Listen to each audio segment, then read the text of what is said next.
Hi, kids, it's Mr. E and Tater Jr. here for History with Mr. E. Hi, kids. Now it's time for you to go home, Tater. Go to sleep. Okay. Tater just loves history. That's Tater Jr., not Mother Tater. You guys know Mother Tater, Mama Tater.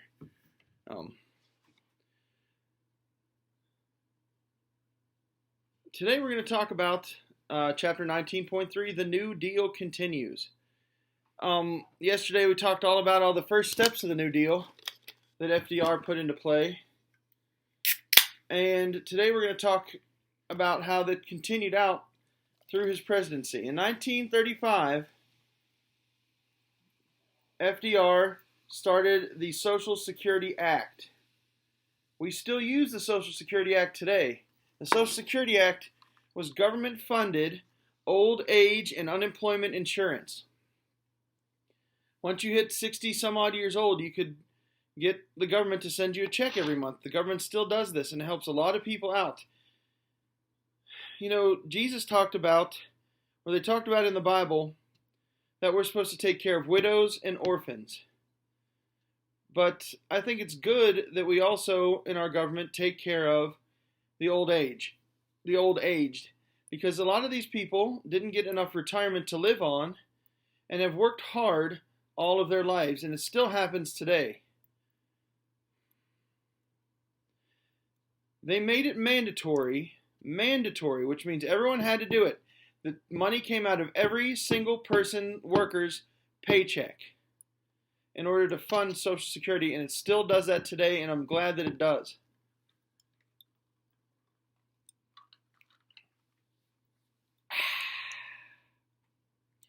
Now, this was also a time of the rise of labor unions.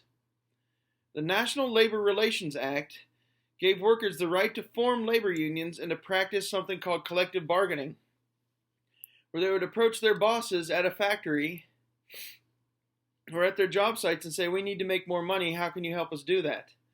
And they would sit down and bargain for more money. That's called collective bargaining. It wasn't just one person saying, "Hey boss, I need a raise." It was all the workers banded together saying, "We're not going to work unless you help us to make more money, or please, so that we can live, we need more cash in our paychecks." The CIO, the Committees of Industrial Organization, is still part of the labor unions today. Have you ever heard of AFL-CIO, the American Federation of Labor, and the Committee for Industrial Organization? There's still a union today. Now, unions aren't as big as they used to be, and they're usually for, specialized skilled labor or factory workers. A lot of us don't bother with unions around here, but my cousin, Roger, is a union plumber. My grandpa was a union steel worker. My uncle was a union structural steel worker. And up north in a lot of these factories and types of towns like that, everybody would be part of the union. The CIO, though, organized all skilled workers in each industry into unions, all skilled workers. So if you were a steel worker in Pennsylvania or a steel worker in Alabama, you were in the same union together. Even unskilled workers could join. Unskilled workers at factories could join unions.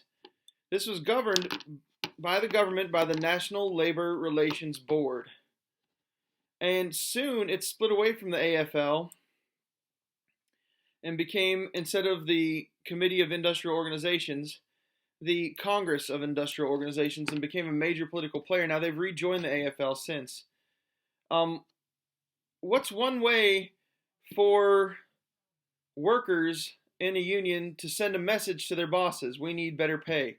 They organized something called a strike. A strike was when all the workers would refuse to work, sit down in a factory, or picket the factory and walk out. Sometimes they would barricade themselves inside the factory and force collective bargaining with the threat of violence. And violence did happen. We talked about the Pullman strikes and the Homestead strikes And the people died at these strikes. What did you say, Tater Jr.? I had an uncle who died at Homestead in Pennsylvania. I thought you were from South America. I am. We moved down there afterwards because we were really sad. Aw, I'm sorry, Tater Jr. You're such a good toad. I'm feeling kind of stiff, though. Probably because I'm taxidermied. Well, probably. Why don't you go back home? Okay, bye, guys. Bye, Mother Tater. Bye, Lexi. Bye, General Jackson. Bye, whatever your other names are, Coughlin and Lobo and Botsy. I don't really like you guys. Now that's not nice, Tater Jr. Okay, I only like the girls because I like girls. Well, that's really kind of pervy. I like Lobo too, he's so cute. What about Jackson and Braden? Nope, don't like them. That's terribly mean. Go home. Bye, losers. Losers? I don't know about that guy. He's a silly toad. Anyhow, with these strikes, they would close down shop, and sometimes these strikes would become violent, especially when people like Gus Hall, a communist, from who studied in the Lenin Institute in Moscow, probably part of the Third International, would come to America and raise trouble in these unions, try to force communism on these unions, and tell people that there's a better way to live if the government provides all of us the same equal pay. That it doesn't really work like that. In America, you work hard, you get promoted. Much of the time. You earn what you do. You earn your worth of labor. Gus Hall actually started the Communist Party in the United States of America. Very soon, he would be not very well thought of. In November of 1933, when it came to foreign policy, the United States recognized a communist government in Russia and began diplomatic relations. Up until 1933, we refused to recognize the communists as a legitimate government, but now they're growing very large and very strong, and they'd taken over the entire country. They'd fought wars in their country, civil wars and they killed off millions of their people because of it. We worked on the Good Neighbor policy to promote friendship with Latin America.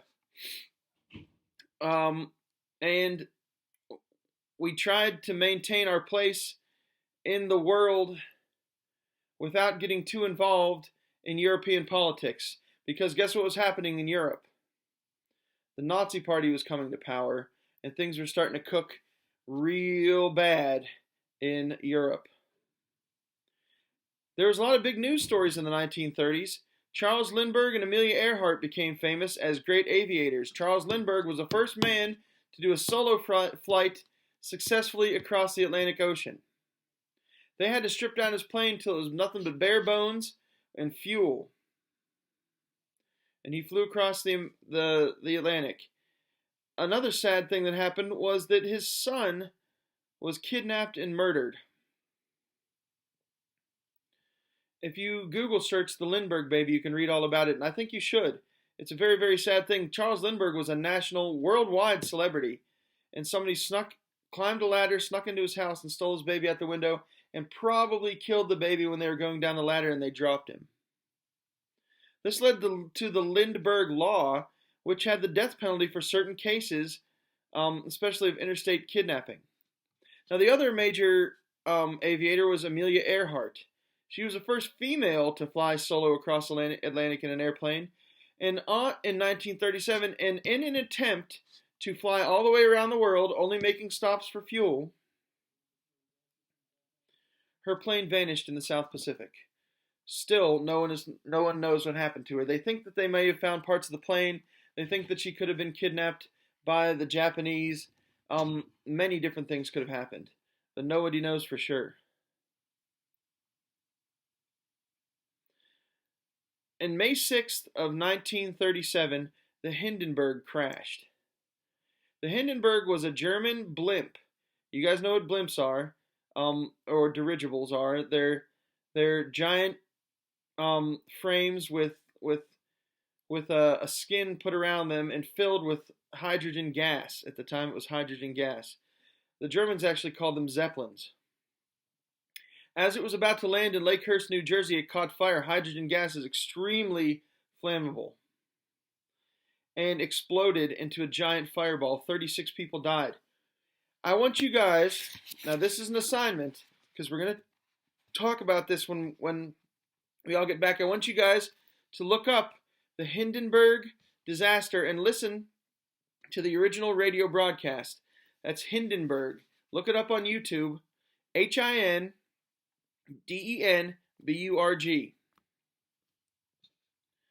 Another major thing that happened on News Report, in 1935, the Supreme Court challenged the New Deal. The justices didn't believe the government had the right to interfere with wages, private property, or prices. So FDR actually asked that we add 6 more judges to the Supreme Court so that he could pack the court with his own people. That's not a great idea.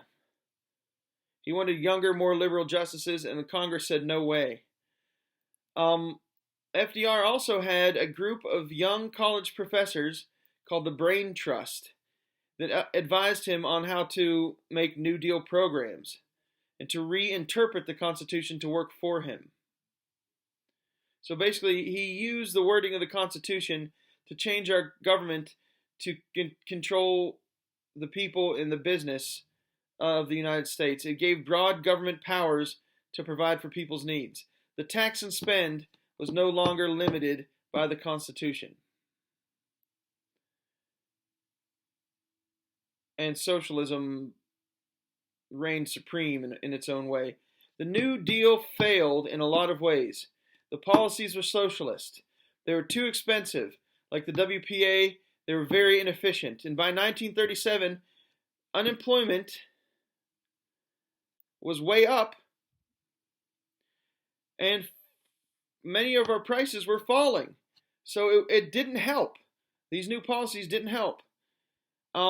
They put forward the Fair Labor Standards Act that made a maximum work week of 40 hours, gave a minimum wage for union members, and it completely abolished child labor. It was no longer allowed to work as a child.